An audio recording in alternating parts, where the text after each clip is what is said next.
What's happening, people? KG is back with another video, talking today about Leeds United and more so Daniel Farke. And just in certain games this season where we could have done a little bit more, hopefully it's a trend that we can stop and improve over the season. Before I get into it, please hit a like on the video, subscribe if you haven't subscribed, and of course, drop your comments below. Thank you to Mr. P and Karen Curtin for the super thanks on the last video. Much appreciated, guys. Thank you to James, who's become a new member of the channel. Memberships are in the description and they help me out immensely. So thank you to the new and existing members of the channel. So yeah, listen, this is about post Rotherham, post the weekend. We've seen Leicester picked up a result. We've seen that Ipswich didn't. But it's more so what we're doing, what we can control. And for me, the 2 points dropped against Rotherham is still very, very disappointing to say the least. And what I want to clarify just before I get into the meat of the video is that I am for Daniel Farke being the man to take us up. I still believe that he has what it takes to take us up, but there are a few concerning things in certain games that I think that we can improve on, and hopefully we will see an improvement on. And it comes from SJ44 put out a comment very early on in the match reaction. There does seem to be a bit of evidence of Farke taking his foot off the gas against the so-called lesser teams. And, you know, I went back and had a look, and he is kind of right. Or SJ, I don't know if you're a man or woman, sorry. They are right in terms of that actually happening. And I want to go back to a few results, just a few select ones, not a lot. I don't want to beat you over the head with it, but I do feel like Leeds United at certain times against the lesser teams do take their foot off the gas. We saw against Rotherham how casual the team got.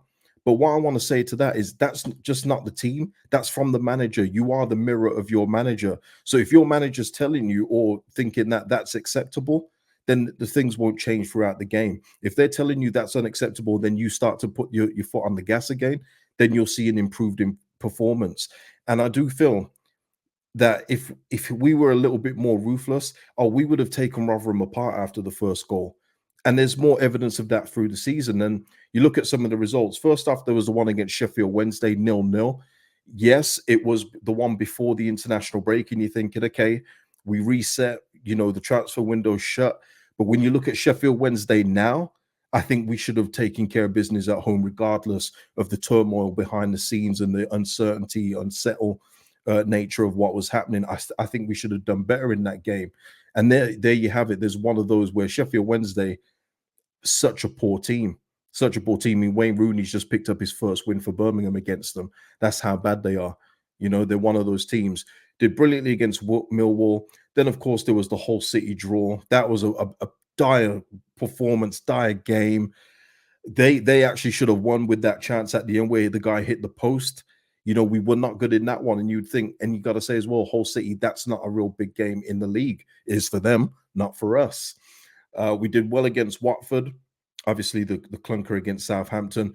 QPR was another one where I feel like we could have got our goal difference up. And I know some people say just get the 3 points, get out, but goal difference may matter at some point come the end of the season. So that was another one. And you've seen QPR this season, not good.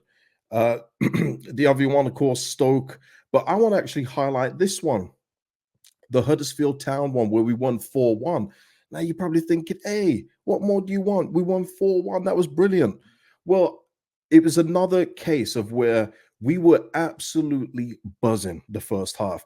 This game for me could have ended 7-8-0 if we were really, you know, going full speed ahead. But we ended 4-1. We won the first half. They won the second. And it should never have been in that case. And I have heard before Daniel Farke say he doesn't like to disrespect opponents. Well, we're going to have to get out of that. And that's one concern I do have with him long term, in that, is he ruthless enough? Because if anyone knows about not being respected, it's Daniel Farke and it's Leeds United. Both Daniel Farke at Norwich City, where people stat padding against his Norwich team because of the way he set up and just opened up and let people score at will. And then there's us over the last 2 Premier League years where Paul Pogba's got 4 assists in one game, never does that again. Crystal Palace win 5 away from home. Ayew and Mateta and all these guys scoring goals. Always happens against us. People have no problem disrespecting us. Man City 7-0 away.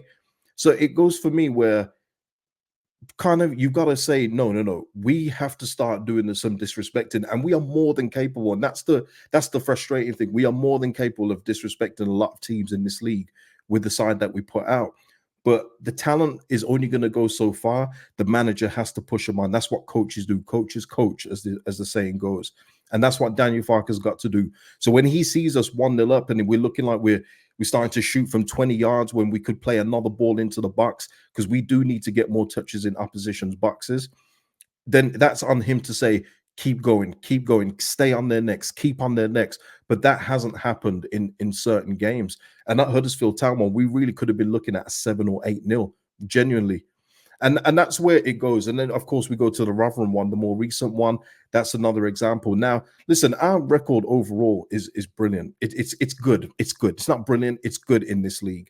We're currently third still, and there's room to grow. Ipswich dropped points, and somebody said about Ipswich about our result not being so bad now. See, I don't look at it that way. I look at it as still as an opportunity loss, because we could have won that game. Ipswich could have still lost, and then we're breathing down their necks further. You could even look at it from an Ipswich Town standpoint and say, okay, we lost this game today, but at least Leeds didn't pick up the maximum points against Rotherham, so we've still got a bit of a cushion. They're in the driver's seat at this moment in time, and that's where I look at it, and I look at us handling our business first and foremost. There was also as well a few comments of wondering why I wasn't going at Patrick Bamford for his role in the offside thing. At certain points for me, and long-term subscribers will know this of me, I start to get apathetic towards players. And then I start to take the blame off the players and onto the manager and then onto the owners if they're not trying to actively sell the players that aren't good enough for the club. And that's where I am with Bamford. Listen, I was absolutely, you know, I was so angry. Was it against Stoke? Was it in this Stoke 1-0 loss that's on the screen where he missed the penalty when it was obvious he shouldn't have taken it?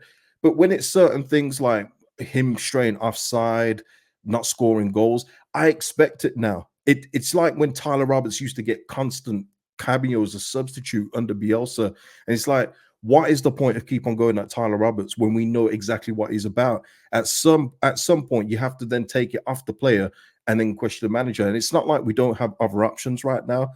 Yes, we could go for another striker in the transfer market. That could be an option. But we could also use Mateo Joseph, who's in-house.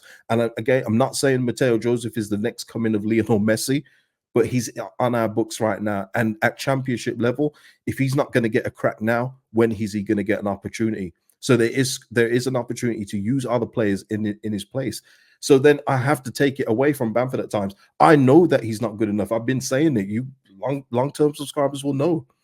But constantly getting angry at him for doing the wrong thing, as I say, the apathy starts to set in for me. I'm just like, nah, it's a Patrick Bamford thing. That's a dangerous place to be as a fan, isn't it? Where you just have got no emotion towards a player. But that's how I get. That's how I get towards players that I know are just not good enough.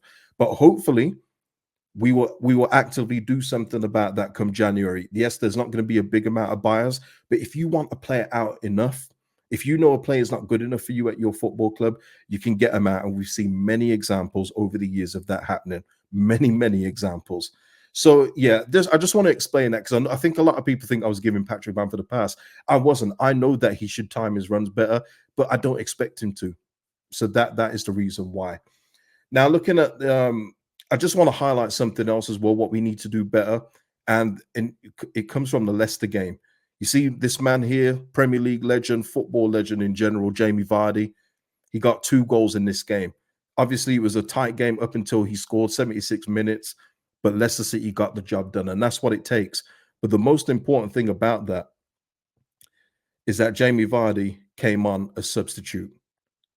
And that is something else that we need to have. We need to have our subs making impacts. And Bamford, okay, but I can also add Nanto in that. I need to see some G&A from Nanto. He's doing what he does in terms of taking players out, but I need to see some G&A now. I need to see some numbers to go with it. Because you see there with Leicester, Jamie Vardy comes on, gets 2 goals, gets 3 points. Leicester stay top of the table. But more importantly as well, he came on, and what did he do? What we didn't do?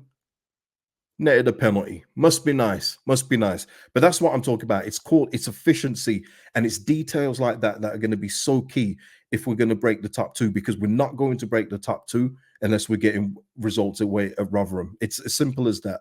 It's as simple as that. Whether it's going to be us, Ipswich, Southampton, I don't know.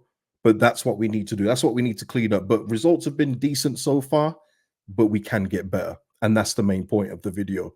Let me know what you think in the comments, people, about anything I've said today, or your thoughts on Daniel Farke so far. Do you think that we could be doing more? Do you think we're doing fine? Let me know, and I'll see you in the video. Next video will be the Leeds Swansea preview. I'll see you for that one, people. Peace out. Have a good day.